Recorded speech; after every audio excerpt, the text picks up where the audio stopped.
마가복음 5장 36절 말씀입니다. 네, 우리 한 목소리로 함께 읽도록 하겠습니다. 시작. 예수께서 그 하는 말을 곁에서 들으시고 회당장에게 이르시되 두려워 말고 믿기만 하라 하시고. 아멘. 종종 사람들은 이 하나님의 시간표를 믿고 신뢰하지 못하여 괴롭고 가슴 쓰린 그러한 시간들을 보낼 때가 많습니다. 우리들이 괴로움을 겪는, 삶에서 괴로움을 겪는 이유 중에 하나가 이 하나님의 시간표에 대한 신뢰와 믿음, 그것에 있습니다. 하나님은 우리들에게 무관심하지 않습니다. 하나님은 우리가 우리 자신에 대해서 생각하는 것보다 훨씬 많이 더 깊이 우리를 생각하시고 돌보고 계십니다.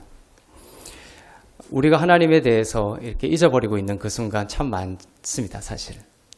우리가 예수님에 대해서, 하나님에 대해서 잊어버리고 있는 그 순간에도 하나님은 우리를 생각하시고 그분의 높고 위대하신 우리를 향한 그 구원의 일을 정말 신실하게 그 구원의 일을 역사하고 계신다는 것을 우리가 믿습니다. 우리들은 하나님의 시간표를 신뢰하지 못하고 또 기다리지 못하는 경우가 많이 있다라는 것입니다. 그래서 우리는 초조해하고 두려워하고 낙심합니다. 갈라디아서 6장 9절에 보면 하나님의 때를 생각하라 이런 말씀이 있습니다. 우리의 때 말고요. 우리는 계획을 많이 세우고 우리가 내년에 일주일 후에 또 하반기에 내년에 이런 계획들 세우고 살아갑니다. 갈라디아 6장 9절에 보면 하나님의 때를 생각하라 이렇게 말씀하고 있습니다. 그리고 하나님의 때를 생각하라 하시면서 주시는 말씀이 너희가 낙심하지 말지니 그 하나님의 때가 이름에 거두리로라 이렇게 말씀하고 있습니다. 하나님의 때를 기다리면 반드시 거두게 될 것을 약속하고 있습니다. 오늘 저희가 마가복음 강의를 쭉 해오고 있습니다. 오늘 마가복음의 그 이야기를 통해서도 하나님은 우리들에게 하나님의 시간표를 꼭 생각해라. 괴롭고 힘들 때, 또 낙심될 때, 절망할 때 하나님의 시간표, 하나님의 때를 생각하라 이것을 가르치고 계신다라는 것이죠. 그 이야기를 보겠습니다. 회당장 야이로, 아주 지체 높은 사람입니다. 회당장 야이로가 예수님을 아주 급히 찾아왔습니다. 아마 자기가 태어나서 이렇게 급하게 간절한 마음으로 예수님께 쫓아온 사람은 아마 없을지도 모릅니다. 회당장 야이로가 급히 예수님을 찾아와서 예수님의 발 앞에 바짝 엎드립니다. 그 장면으로 오늘 이야기가 시작을 합니다. 마가복음 5장의 이야기입니다. 부와 명성을 가지고 남부럽지 않은 이 지체 높은 회당장 야이로에게 무슨 일이 있었던 걸까요? 이 지체 높은 회당장이 한낱 갈릴리 목수 앞에 엎드렸습니다. 얼마나 절박한 사연이 있길래 그랬을까요? 마가복음 5장 22절부터 23절을 보겠습니다.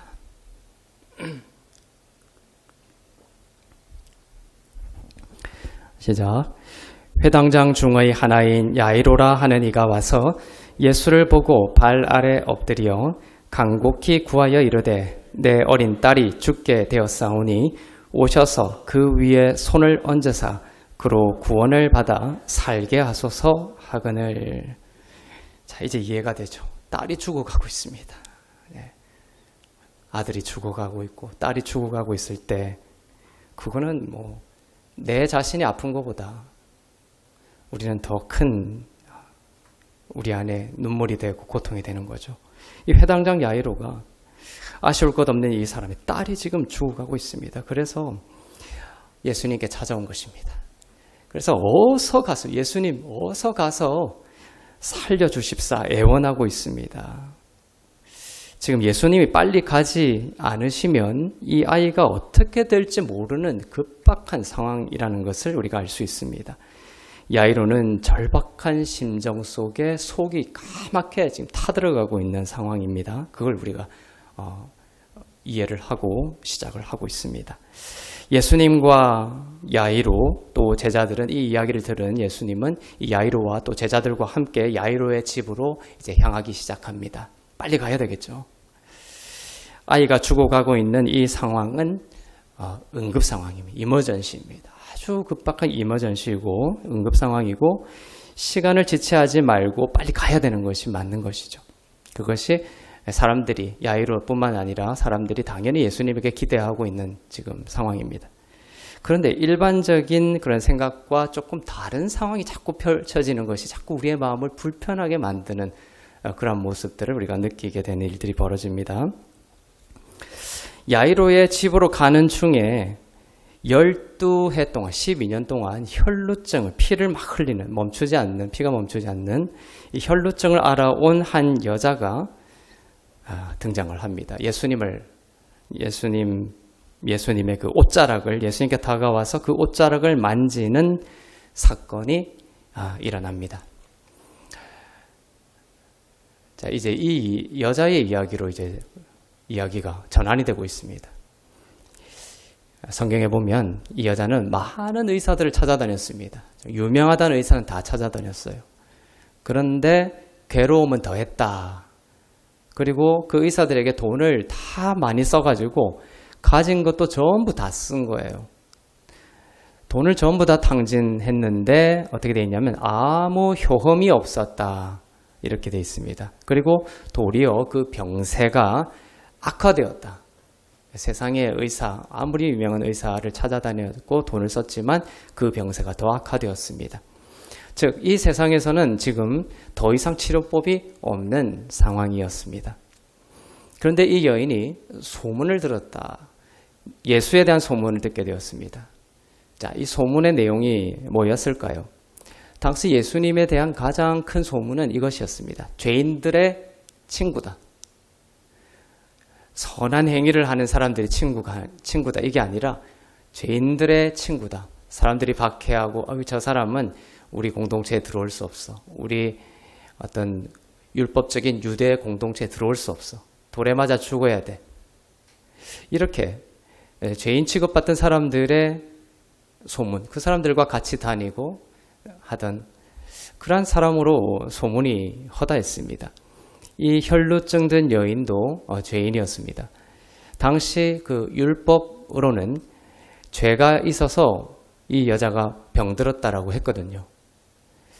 그런데 율법에 의하면 이 여인이 이 병을 고치기 위해서 무엇을 해야 하냐면 계명을 다 지켜야 되는 것이었습니다. 그리고 필요한 제사를 다 지내야 했습니다. 자, 이 여인에게는 가능한 것입니까? 불가능한 것입니까? 불가능한 것이었습니다.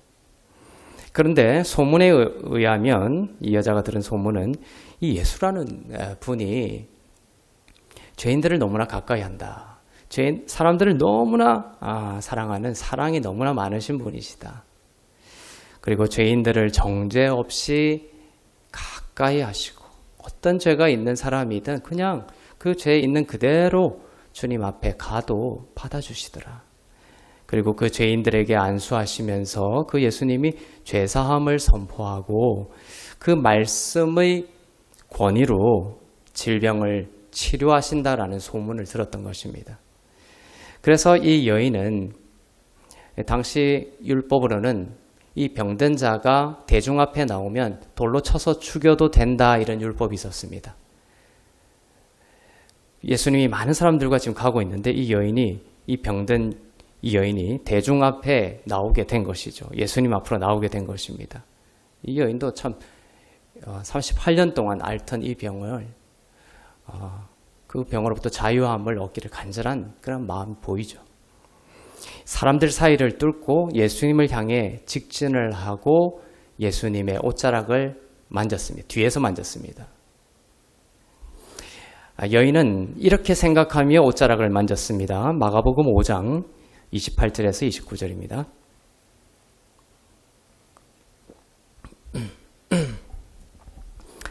시작. 이는 내가 그의 옷에만 손을 대어도 구원을 받으리라 생각함일라라. 이에 그의 혈루 근원이 곧 마름에 병이 나은 줄을 몸에 깨달으니라. 예수님의 옷자락을 만졌고 그 혈루 근원이 마르고 병이 나았다는 것을 여인이 딱 알았습니다. 자기 병이 나았다는 것을 알았습니다. 자, 이 여인은 어떻게 생각했습니까? 이 예수 그리스도의 옷만 만져도 내가 낫게 될 거다. 이런 생각을 했던 것이죠. 믿음입니다. 이 생각은 어마어마한 생각이고 믿음이었습니다. 당시에. 왜냐하면 당시에 아주 견고한 뿌리 깊고 확실한 그 보편적인 믿음은 생각은 뭐냐면 이 제사를 지내고 율법을 지켜야 병이 낫는다라는 것이었거든요. 그랬는데 이 여인은 어떻게 생각했죠? 어떻게 하면 낫는다? 이 사람 옷만 만져도 이 사람이 어떠한 놀라운 영광의 사람인지 이 사람의 옷만 만져도 나는 나을 거다 이렇게 생각하겠죠. 예수님의 옷에만 손을 대어도 낫게 되는 구원을 받을 것이다 라는 이 생각과 믿음은 당시 율법의 정면으로 대치되는 것이었습니다. 내가 너에게 명하는 모든 율례를 다 온전히 지키면, 이것이 신명기 8장이죠. 내가 너희에게 명령하는 모든 것을 온전히 지키면 너가 병에서 나을 것이다 라는 그 율법에 딱 맞는 말이에요. 반하는 말이에요. 반하는 말이고 생각이죠. 반하는 생각입니다. 손을 대면 나을 거다. 그러나 이 여인의 이 생각과 믿음은 율법적인 생각과 믿음이 아니었던 것입니다. 선물로 주시는 하나님의 그 의에 대한 생각이고 믿음이었습니다. 이분이 그저 생명을 줄 거다. 죄를 가지고 나가는 손을 만지는 거예요. 옷자락을. 이 예수님이 나의 이 죄를 용서하시고 도리어 예수님이 가지고 있는 그 생명, 치유, 그 안에 있는 그 치유를 나에게 그저 주실 거다. 이 여인이 줄 것은 없어요. 예수님에게. 무엇이 있겠습니까? 그저 받는 것밖에 없는 거예요. 그런데 그 예수님의 옷자락을 만졌을 때 그 하나님의 그 의가 자기에게 흘러서 낫게 될 거다라는 그 선물로 주시는 하나님의 의에 대한 생각과 믿음이 있었던 것입니다. 만약 이 여인이 율법적인 생각을 했다면 예수님께 다가갈 수 있었을까요? 없었을까요? 없었을 것입니다. 계속 자기 검열을 하고 있었을 거예요. 내가 예수님께 간다고 내 이 처지와 나의 이 꼴을 보고 은혜의 보좌 앞에 담대히 나갈 수 없는 것이죠. 율법의 생각으로는. 이 여인은 율법적인 의를 생각했다면 그것은 여인에게 없는 것이었어요. 그래서 여인은 결국 포기하고 말았을 것입니다. 그러나 예수님은 달랐던 것이죠. 예수님은 이 죄 많고 무력한 병든 여인에게 무엇을 요구했습니까? 아무것도 요구하는 게 없었어요.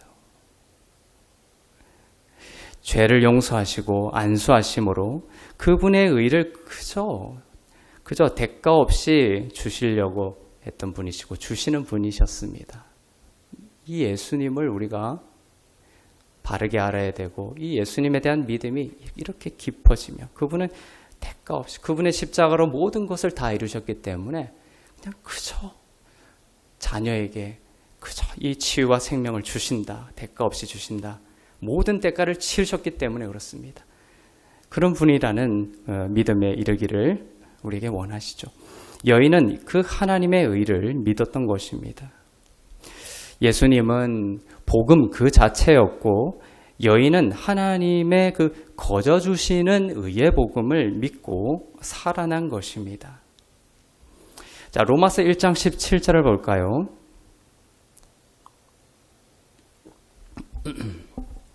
시작. 복음에는 하나님의 의가 나타나서 믿음으로 믿음에 이르게 하나니 기록된 바 오직 의인은 믿음으로 말미암아 살리라 함과 같으니라. 이 사복음서가 이렇게 쓰여지고 나서 로마서가 쓰여진 거 아닙니다. 로마서가 이렇게 먼저 쓰여지고 사복음서가 쓰여졌어요. 신학적으로 이것을 뒤에 쓰여진 이 마가복음이 하나의 사건으로 구현해내고 있는 것입니다. 자, 하나님의 복음에, 예수님은 복음 그 자체죠. 근데 이 복음으로 의인은 오직 살리라 했죠. 무엇으로 산다? 하나님의 의가 나타나서 살려낸다라는 것을 오늘 사건이 사실 두 가지 사건입니다. 한 큰 사건 안에 혈루증 든 여인의 사건이 하나 들어가 있는 거예요. 회당장 야이로의 그 죽어가는 딸을 살리러 가는 그 사건 중간에 혈루증 든 여인을 살리는 그 사건이 끼어 있는 이러한 구조로 되어 있는데 그 두 사건이 모두 무엇을 공통된 걸 이야기하고 있습니다. 복음을 이야기하고 있습니다. 하나님의 의를 이야기하고 있습니다. 하나님의 의로 치유된다라는 것을 두 사건이 똑같이 이야기하고 있습니다. 그래서 로마서 1장 17절의 이 말씀을 사건으로 시각화한 거예요. 복음에는 하나님의 의가 나타나 믿음으로 믿음에 이르게 하나니 거저 주시는 의를 말하죠. 오직 의인은 믿음으로 말미암아 살리라. 이 여인은 혈루증 든 여인은 오직 믿음으로 말미암아 살게 된 것입니다. 하나님의 의가 그 여인에게 나타나서 살아난 것입니다. 자, 이 여인과 같은 순전한 믿음을 하나님은 우리에게 주시기를 원하십니다. 하나님의 의를 받아서 나의 의를 갖추어서가 아닙니다. 하나님의 의를 십자가로 다 완성하신 것을 통하여 우리에게 선물로 거저 주시는 하나님의 의를 받아서 살아나는 복음의 믿음을 우리들에게 주시기를 원하시고 그 믿음으로 우리의 죽어가는 것들이 살아나기를 원하시는 것입니다. 하나님은 생명과 의를 공급하여 주시는 분이심을 믿고 저와 여러분 모두 예수님의 옷자락을 담대하게 정말 이 예수님의 옷자락만 만져도 나는 반드시 나을 것이다 라는 믿음으로 삶의 모든 죽어가는 것들이 있을지라도 예수님의 옷자락을 만지는 믿음의 사람들 되기를 바랍니다. 여인이 예수님의 옷자락을 만졌을 때 예수님도 알았어요. 능력이 뒤로 나갔네? 그렇게 돼 있습니다. 성경에 보면 예수님은 자기에게서 생명이 나간 것을 아셨다. 나간 줄을 스스로 아시고 이렇게 기록되어 있습니다. 그리고 뒤를 돌아다 보았어요. 그리고 누가 내게 손을 대었느냐 물으셨습니다. 여인은 예수님의 옷자락을 만졌다 이렇게 되어 있죠. 근데 그 예수님의 옷자락을 만졌는데 이 여인이 만진 예수님의 그 옷의 이름이 뭐냐면 탈릿이라는 옷입니다. 탈릿. 혈루증 된 여인이 만진 옷은 탈릿이다. 그것은 유대 성인 남자들이 기도할 때 입었던 옷입니다. 이 탈릿이라는 유대 성인들 남자들이 입는 옷 끝에는 테슬이라는 끈이 달려 있습니다. 이 탈릿과 테슬이 상징하는 것이 뭐냐면은 이 탈릿은 뭐라고 불렸냐면 의의 옷이다 이런 뜻이에요. 의의 옷, 탈릿, 옷이. 그래서 사람들은 이 탈릿의 끈을 길게 막 만드는 거예요. 막 자랑하듯이.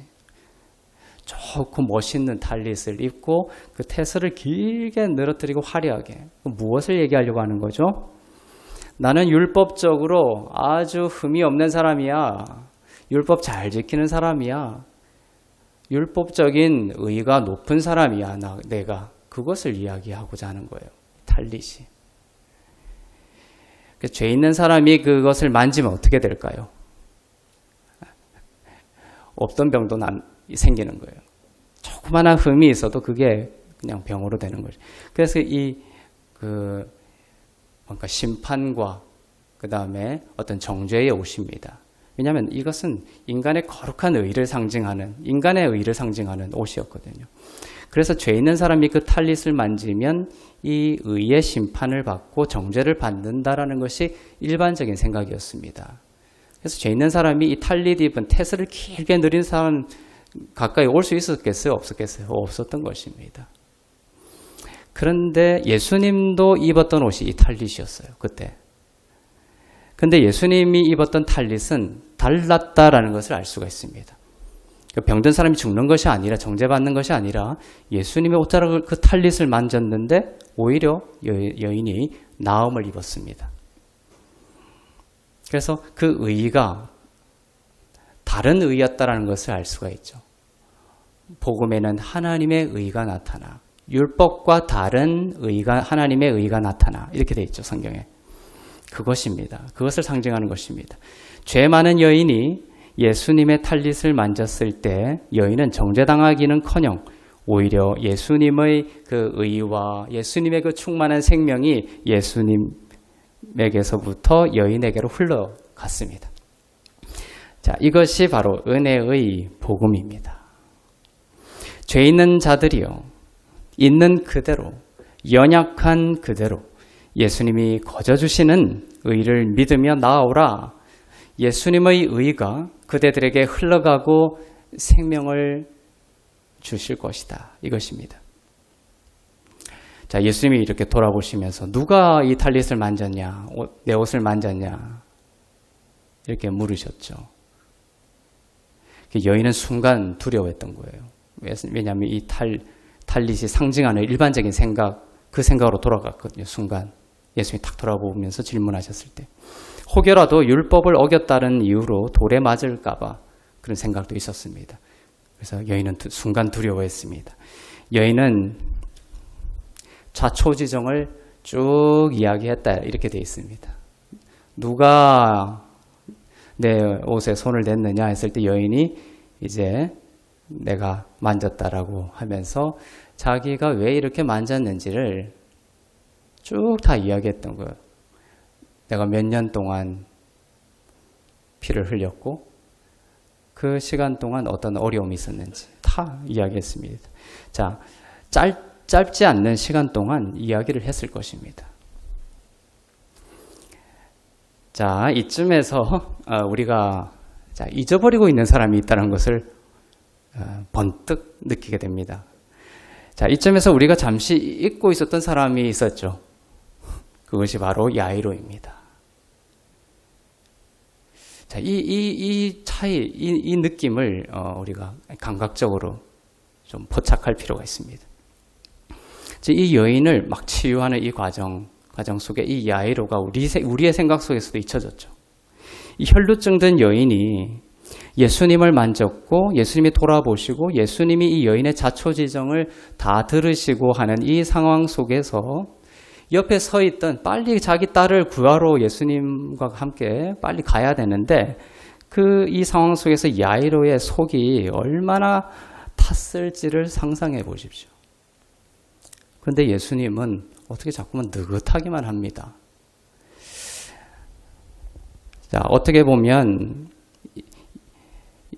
이 야이로의 딸은 지금 죽어가고 있는 거예요. 지금 당장 안 가면 죽는 것이고, 이 12해 동안 알아온 여인은 뭐 조금 늦더라도 괜찮지 않습니까?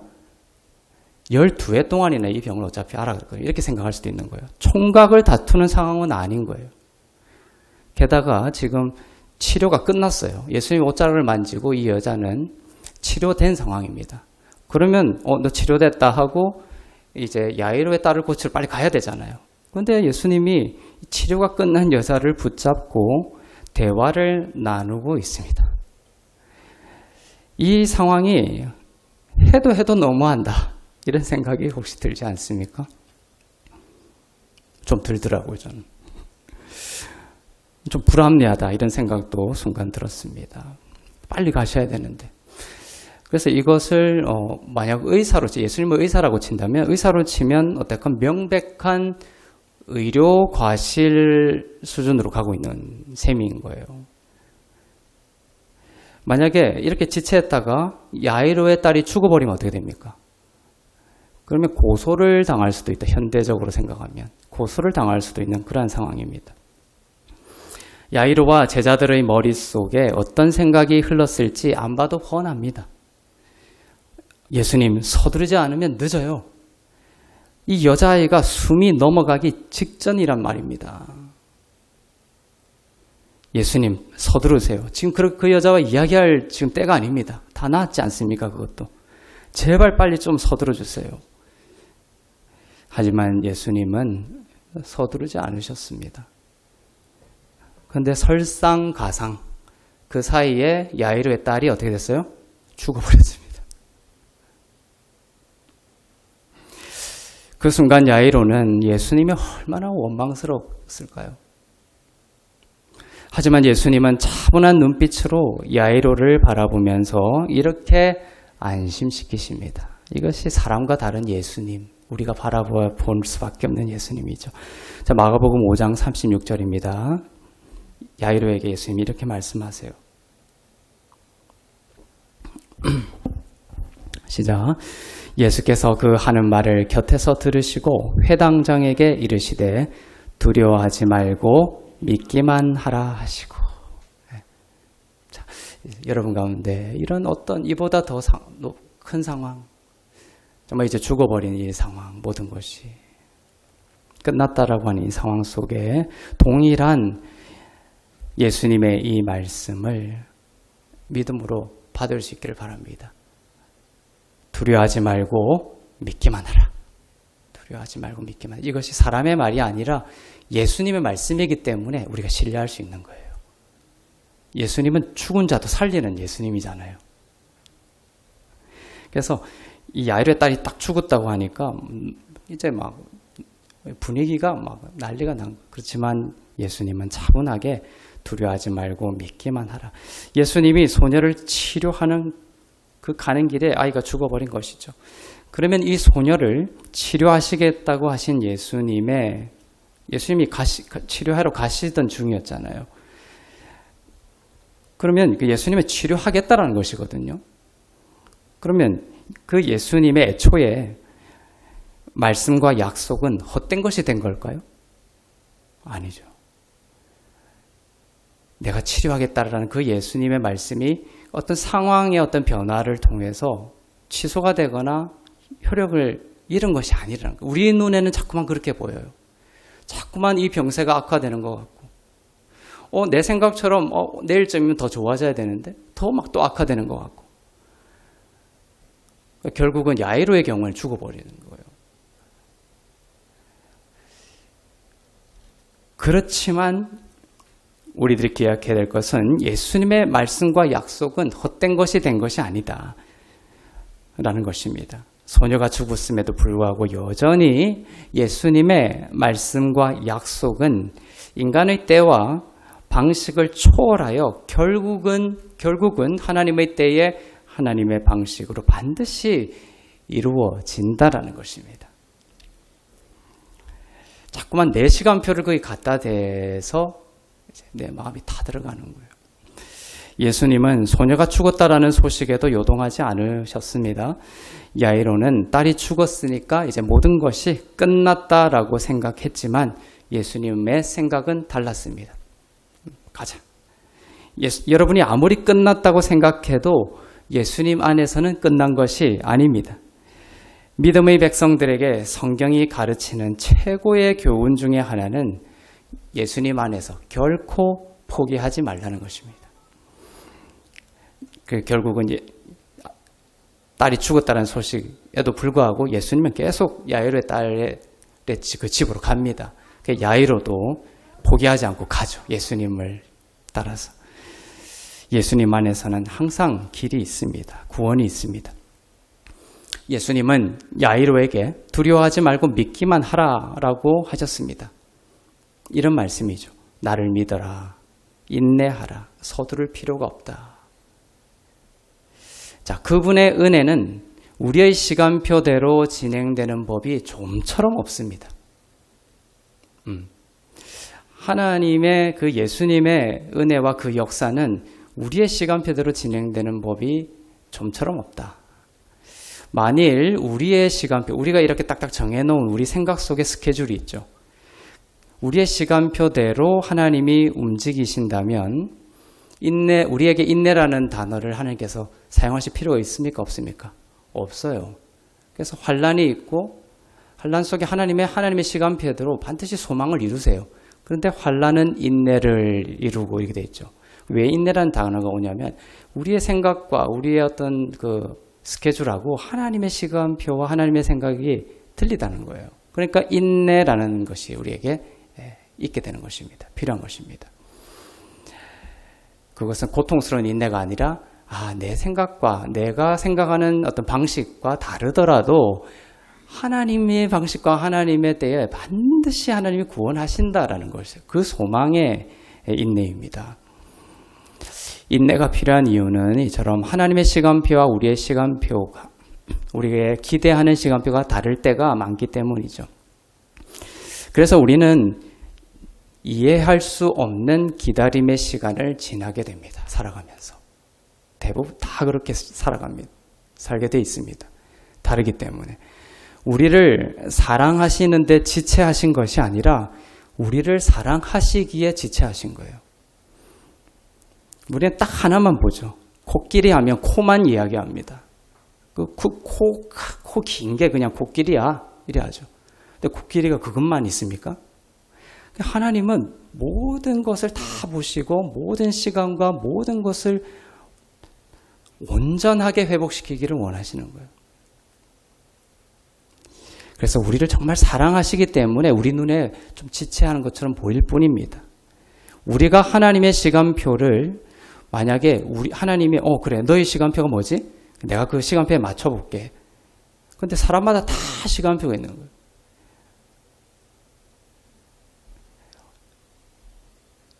우리의 시간표에 하나님이 맞추려고 하셨다면 우리는 하나님의 사랑을 의심하게 될 것입니다.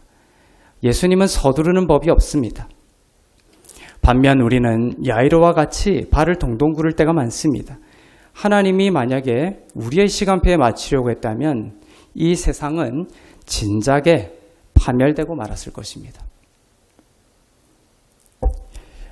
하나님은 가장 좋은 것을 주시기 위해 하나님의 시간표를 따라서 역사하시고 그것이 우리의 느낌에 지체되는 것처럼 보일 뿐입니다. 그렇게 지체되듯이 느껴질 때, 마음이 어려울 때 오늘 주님이 하신 말씀을 우리가 다시 한번 떠올리세요. 두려워하지 말고 믿기만 하여라. 두려워하지 말고 믿기만 하여라. 내가 일할게. 내가 역사할 테니까. 예수님의 일행이 이제 마침내 야이로의 집에 도착했습니다. 이제 장례식장이 되어버렸습니다. 그죠? 죽었기 때문에. 곡소리가 가득했습니다. 사람들은 소녀가 죽었다라고 생각했습니다. 죽었죠. 우리의 육신의 눈으로 볼 때는. 그런데 예수님은 뭐라고 사람들에게 이야기했습니까? 소녀가 잔다 이랍니다. 성경에서 잔다라는 표현은 살아있다라는 뜻이에요. 그래서 죽은 자, 이 땅에서 그 육신적 생명을 다하고 죽은 자를 잠자는 자 이렇게 표현하고 있는 이유가 그렇습니다. 예수님을 믿는 자는 죽어도 죽지 않았다 이렇게 표현하고 있죠. 그래서 소녀가 지금 잠들어 있다 이 말씀을 하고 있습니다.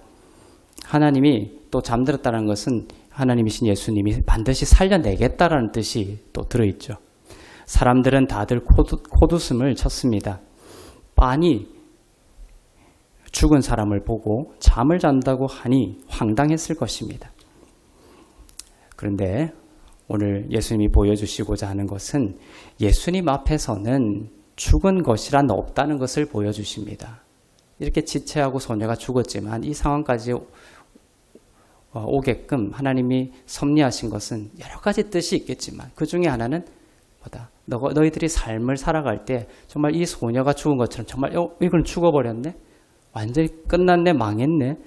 이런 상황이 올지라도 나는 살려내는 생명의 구주라는 것을 믿게 하시기 위해서요. 예수님이 가시는 곳마다 이 장례 사업이 잘 안 됐습니다.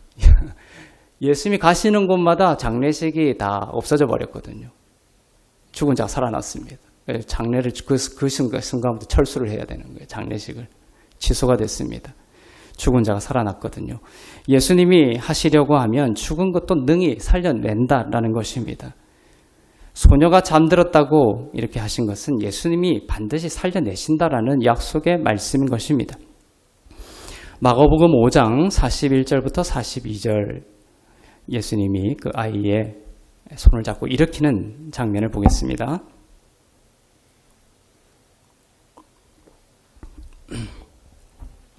시작. 그 아이의 손을 잡고 이르시되 달리다 굼 하시니 번역하면 곧 내가 내게 말하노니 소녀야 일어나라 하심이라. 소녀가 곧 일어나서 걸으니 나이가 12살이라. 사람들이 곧 크게 놀라고 놀라거늘. 자, 소녀가 이제 살아났습니다. 소녀가 어떻게 살아났는지 그것을 알려주고 계십니다. 자, 예수님은 아이의 손을 잡고 뭐라고 하셨죠? 달리다 쿰 이라고 하셨고 소녀는 일어나 걸었습니다. 쿰이 뭡니까? 쿰이 오리, 일어나라 빛을 발하라 할 때 그 쿰이에요. 쿰이 오리, 이사야서의 말씀이죠. 쿰이라는 것은 일어나라. 그 다음에 오리는 빛을 발하라 이 말이에요. 쿰이 오리.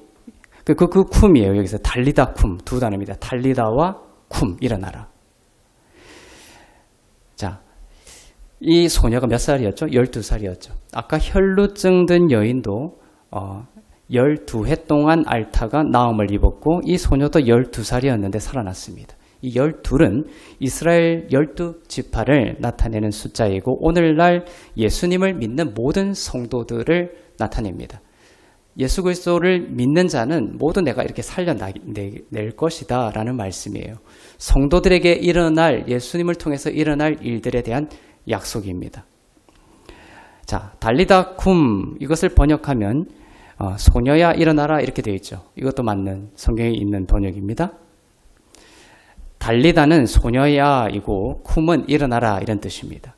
그런데 원어적으로 보면 복음적 관점에서 또 더 깊은 의미가 있습니다.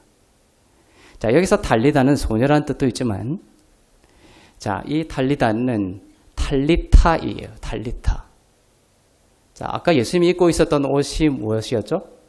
탈릿입니다. 그 탈릿이 이 단어예요.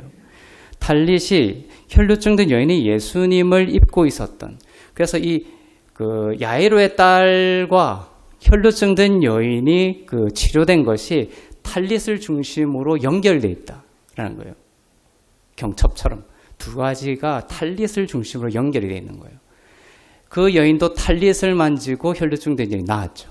그리고 야이로의 딸도 뭡니까? 지금 탈리타 쿰 이 단어를 통해서 이 탈릿을 통해서 살아났다는 것을 알 수가 있습니다. 자, 예수님이 입고 있었던 그 의의 옷, 그 탈릿을 혈루증 든 여인은 믿음으로 만지고 나았다라고 했습니다. 그죠? 나의 의, 율법적인 의가 아니라 예수님이 거저 주시는 의, 그것을 받고 살아났습니다. 그래서 자, 이 탈릿은 무슨 뜻이냐면 그래서 탈리타라는 것은 탈릿 아래에 있는 자여 이런 뜻이에요. 그래서 소녀야 일어나라 이런 뜻도 되지만 원어적으로 보면 탈릿 아래에 있는 자여 일어나라 이런 뜻입니다. 즉 예수님이 이 소녀에게 와서 죽은 소녀에게 와서 기록에는 지금 나타나 있지 않지만 예수님이 그 입었던 탈릿을 벗어서 그 소녀의 죽은 소녀의 시체 위에 몸 위에 이렇게 덮으신 거죠. 그래서 명령하신 거예요. 탈리타 쿰, 탈릿 아래에 있는 자여 일어나라 이렇게 된 것입니다.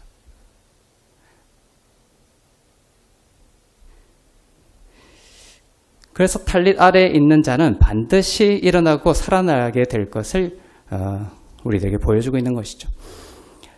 그래서 소녀가 살아나서 일어나 걸을 수 있었던 비밀은 바로 예수님의 그 의의 옷 아래에 있었기 때문입니다.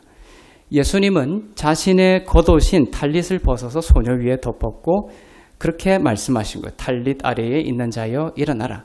탈릿 아래에 있을 때에 여러분도 살아나게 될 것입니다. 의의 옷 아래에 있을 때에 살아나게 될 것입니다. 율법 아래에 있을 때에는 사망이 왕노릇하지만 의와 은혜 아래에 있을 때에는 생명이 왕노릇하고 살아나게 될 것입니다. 로마서 5장 17절 말씀이 그것을 말씀하고 있죠. 보겠습니다.